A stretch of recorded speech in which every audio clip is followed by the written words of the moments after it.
Le bilan, il est très positif, il est très important, étant donné la situation dans laquelle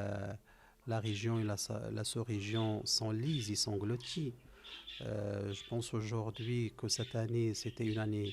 qui a connu un renforcement de ces manœuvres militaires avec la participation de 18 pays, plus de 20 observateurs à l'échelle internationale et aussi avec une interopérabilité interarmée très renforcée à travers la mise en place de plusieurs mécanismes de communication et de renseignement et de transmission d'informations. Il faut savoir aujourd'hui, comme il a bien dit Sa Majesté le roi Mohamed VI, que Dieu l'assiste, le chef suprême et le chef d'état-major général, à l'occasion de la 67e anniversaire des phares, que le monde connaît une mutation profonde sur le plan géostratégique et sur le plan géopolitique. Et de fait, aujourd'hui, nos forces militaires, nos forces armées marocaines, comme il a bien sonné Sa Majesté, dans la perspective de renforcer leur concept de planification et aussi du commandement. Et de fait, aujourd'hui, ces exercices militaires, ces manœuvres militaires, sont une occasion pour les forces armées marocaines de travailler avec d'autres forces militaires à l'image des forces américaines et aussi de travailler sur une stratégie globale qui permettra d'unifier les doctrines militaires de l'ensemble des pays qui sont présents devant les enjeux et les défis, les menaces potentielles que connaît la région et la sous-région et les défis géostratégiques. Aujourd'hui, on parle des défis ce qu'on appelle le NRBS, nucléaire, bactériologique, radioactif et explosif. Donc, avec la montée fulgurante des attaques terroristes dans le continent africain, avec une présence de plus de 19 mouvances terroristes dans le continent, avec aussi la présence de 3 régions qui se considèrent comme l'épicentre du terrorisme mondial, à savoir la région de l'Iptako-Gourma, à savoir la région du golfe de Guinée, à savoir aussi la région de Cabo Delgado, nord de Mozambique. Il est mis de souligner l'importance de chercher de mettre en place des perceptions opérationnelles et tactiques entre les armées, entre les alliés, pour asseoir une stabilité régionale primo, et secondo, essayer de renforcer les mécanismes de l'interopérabilité interarmée à travers la mise en place par exemple, on parle de plusieurs manières de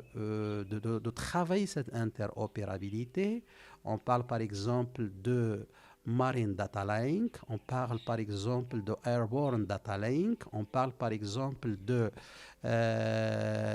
SDL, Satellite Data Link. Ce sont des approches chez les Américains pour renforcer ce qu'on appelle le C5I, le commandement, le contrôle, le computer, in the communication, in de l'intelligence. Et de fait, aujourd'hui, une nouveauté dans ces manœuvres militaires de cette année, qu'il y a 4 commandements américains qui participent. Il y a le commandement CENTCOM, le commandement central.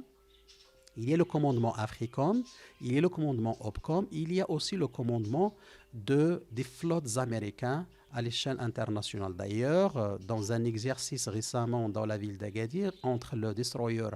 américain Arleigh Burke avec la frégate marocaine Tariq Ben Ziyad, une frégate multi-mission, il y avait un exercice qui est très important qui a permis d'utiliser ce genre de communication et aussi de renseignement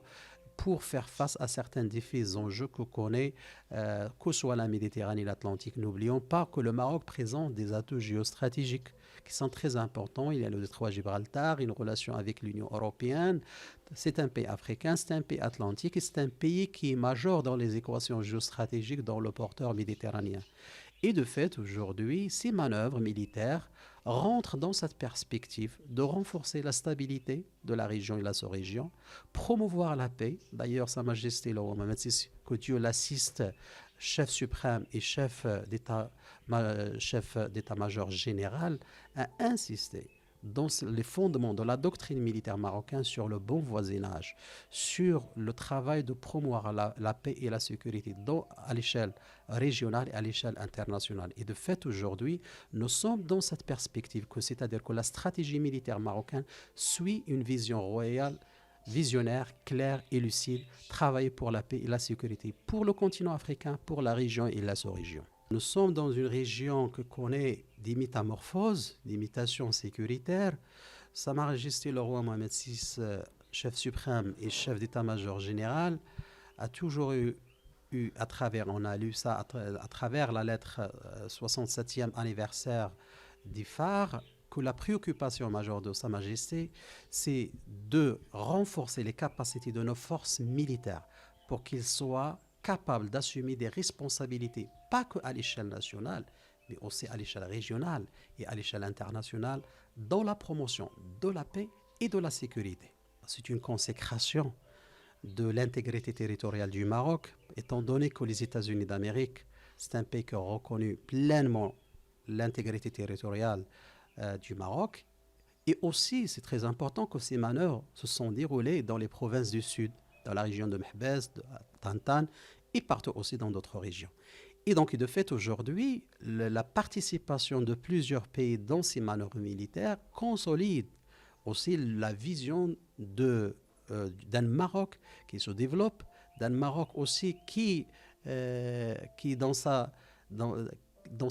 même sa manière de concevoir la paix et la sécurité dans la région, devient un pays pivot à l'échelle géopolitique et à l'échelle géosécuritaire. Parce que, étant donné maintenant, le Maroc, c'est un pays, c'est le centre de gravité d'un triangle géostratégique.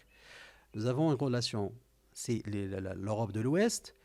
un pays africain, mais aussi un pays arabe, d'où la participation de plusieurs pays arabes dans cette configuration des manœuvres militaires Africa Line. N'oublions pas que le Maroc participe aussi dans plusieurs exercices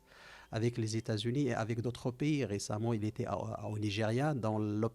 l'exercice Open Game, où les forces navales marocaines ont participé dans des exercices qui sont très, très importants et ont permis de renforcer aussi leur capacité d'interopérabilité avec des forces navales américaines et africaines. Le Maroc, récemment, il a participé dans l'exercice Flintlock 2023 entre le Ghana et la Côte d'Ivoire. Le Maroc, il participe chaque année dans Atlas Handshake Lightning et Atlas Handshake. Et de fait, ces participations montrent la puissance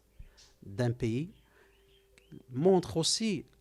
la justesse du Maroc dans la défense des intérêts stratégiques du continent africain, parce que depuis le retour institutionnel du Maroc à l'Union africaine, il n'a pas cessé, il n'a ménagé aucun effort pour que l'Union africaine assume ses responsabilités dans la mise en place d'une architecture de système de défense collective. Et donc ces manœuvres-là, c'est la voie qui a été décidée, c'est la voie qui a été tracée par notre chef suprême et Sa Majesté le roi Mohamed VI en tant que chef d'état-major général pour que l'Afrique continue de promouvoir ses intérêts stratégiques à l'échelle internationale et aussi à l'échelle mondiale.